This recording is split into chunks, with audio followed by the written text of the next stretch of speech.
ബിസിനസ്സുകളിൽ ശ്രദ്ധിച്ചു കഴിഞ്ഞാൽ മനസ്സിലാവുന്നൊരു കാര്യമുണ്ട്. പലപ്പോഴും ഇററുകൾ, മിസ്റ്റേക്കുകൾ, കംപ്ലൈൻറ്റുകൾ, ഇഷ്യൂകൾ ഒക്കെ ഉണ്ടാകുന്നത് രണ്ട് തരത്തിലാണ്. ഒന്ന് ചാൻസ് ഇറേഴ്സും ഒന്ന് സിസ്റ്റമിക് ഇറേഴ്സുമാണ്. എന്താണ് ഇത് രണ്ടും തമ്മിലുള്ള വ്യത്യാസം? നമ്മളതിൽ ഏതിലാണ് ശ്രദ്ധിക്കേണ്ടതെന്ന് നോക്കുക.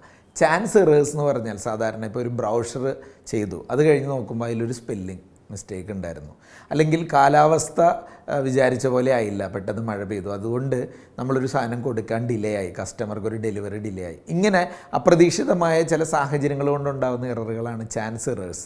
നേരെ മറിച്ച് സിസ്റ്റമിക് ഇറേഴ്സ് എന്ന് പറഞ്ഞാൽ ഒരു പാറ്റേൺ നമ്മൾ ഫോളോ ചെയ്യുന്നു. ഉദാഹരണം, നമ്മുടെ സ്ഥാപനത്തിൽ സ്ഥിരമായിട്ട് കുറേ എംപ്ലോയീസിൻ്റെ കൊഴിഞ്ഞുപോക്കുണ്ട്, അല്ലെങ്കിൽ കസ്റ്റമേഴ്സിന് സ്ഥിരമായിട്ട് ചില കാര്യങ്ങളിൽ കംപ്ലയിൻറ്റ് വരുന്നുണ്ട്. ഇതാണ് ഏറ്റവും പ്രശ്നമായ കാര്യം.